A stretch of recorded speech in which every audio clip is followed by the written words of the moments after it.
नमस्कार दोस्तों, बहुत बहुत स्वागत है आपका हमारे YouTube चैनल में। दोस्तों आइए सुनते हैं सफला एकादशी की कथा, जिसे सुनने से हमारे सभी दुख दर्द समाप्त हो जाते हैं और जो भी काम हम करते हैं उसमें सफलता मिलती है।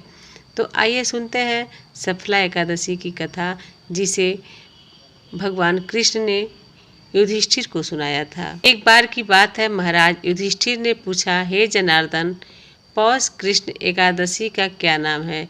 इस दिन कौन से देवता का पूजन किया जाता है और उसकी क्या विधि है? कृपया मुझे बताएं। भक्तवत्सल भगवान श्री कृष्ण कहने लगे कि धर्मराज, मैं तुम्हारे स्नेह के कारण तुमसे कहता हूँ कि एकादशी व्रत के अतिरिक्त मैं अधिक से अधिक दक्षिणा पाने वाले यज्ञ से भी उत्पन्न नहीं होता हूँ। अतः इसे अत्यंत भक्ति और श्रद्धा से युक्त होकर करें। हे राजन, द्वादशी युक्त पौष कृष्ण एकादशी का महात्म्य तुम एकाग्रचित्त होकर सुनो। इस एकादशी का नाम सफला एकादशी है। इस एकादशी के देवता श्री नारायण हैं।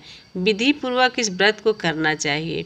जिस प्रकार नागों में शेषनाग, पक्षियों में गरुड़, सब ग्रहों में चंद्रमा, यज्ञों में अश्वमेध और देवताओं में भगवान विष्णु श्रेष्ठ हैं, उसी तरह सब व्रतों में एकादशी का व्रत श्रेष्ठ है।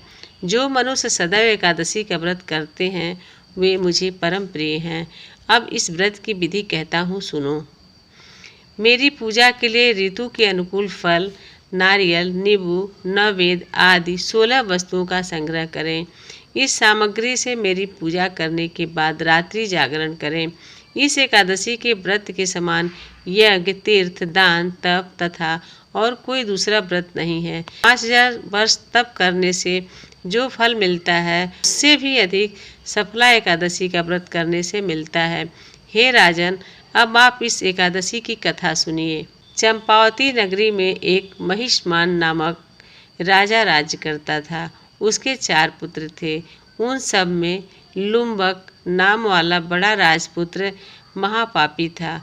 वह पापी सदा पर स्त्री और वेश्यागमन में तथा दूसरे बुरे कामों में अपने पिता का धन नष्ट किया करता था। सदा ही देवता, ब्राह्मण, वैष्णव की निंदा किया करता था। जब राजा को अपने बड़े पुत्र के ऐसे कुकर्मों का पता चला तो उन्होंने उसे अपने राज्य से निकाल दिया। तब वह विचारने लगा कि कहाँ जाऊं, क्या करूं। अंत में उसने चोरी करने का निश्चय किया। दिन में वह वन में रहता और रात्रि को अपने पिता की नगरी में चोरी करता तथा प्रजा को तंग करने और उन्हें मारने का कुकर्म करता।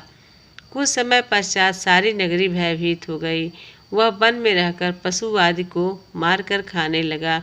नागरिक और राज्य के कर्मचारी उसे पकड़ लेते, किंतु राजा के भय से छोड़ देते। वन में एक अति प्राचीन विशाल पीपल का वृक्ष था। लोग उसकी भगवान के समान पूजा करते थे। उसी वृक्ष के नीचे वह महापापी लुम्बक रहा करता था। इस वन को लोग देवताओं की क्रीड़ा स्थली मानते थे। कुछ समय पश्चात पौष कृष्ण पक्ष की 10वीं के दिन वह वस्त्रहीन होने के कारण शीत के चलते सारी रात्रि सो नहीं सका। उसके हाथ पैर अकड़ गए। सूर्योदय होते होते वह मूर्छित हो गया। दूसरे दिन एकादशी को मध्याह्न के समय सूर्य की गर्मी पाकर उसकी मूर्छा दूर हुई। गिरता पड़ता वह भोजन की तलाश में निकला। पशुओं को मारने में वह समर्थ नहीं था, अतः पेड़ों के नीचे गिरे हुए फल उठाकर वापस उसी पीपल वृक्ष के नीचे आ गया। उस समय तक भगवान सूर्य अस्त हो चुके थे। वृक्ष के नीचे फल रखकर कहने लगा, हे भगवान, अब आप ही को अर्पण है ये फल, आप ही तृप्त हो जाइए। उस रात्रि को दुख के कारण रात्रि को भी नींद नहीं आई। उसके इस उपवास और जागरण से भगवान अत्यंत प्रसन्न हो गए और उसके सारे पाप नष्ट हो गए। दूसरे दिन प्रातः एक अति सुंदर घोड़ा अनेक सुंदर वस्तुओं से सजा हुआ उसके सामने आकर खड़ा हो गया।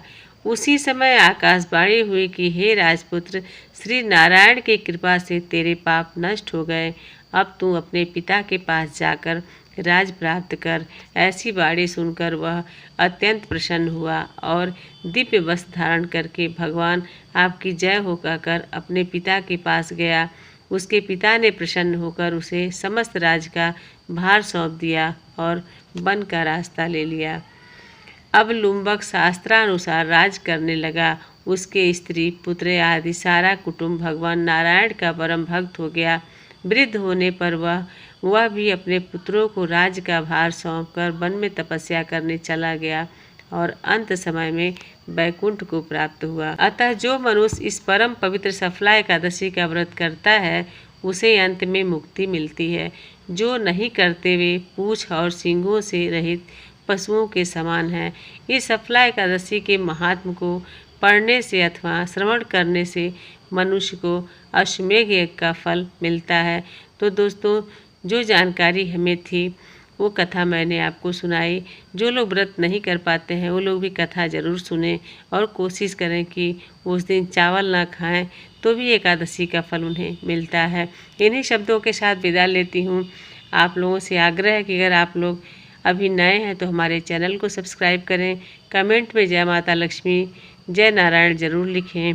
इन्हीं शब्दों के साथ विदा लेती हूँ। नमस्कार, धन्यवाद।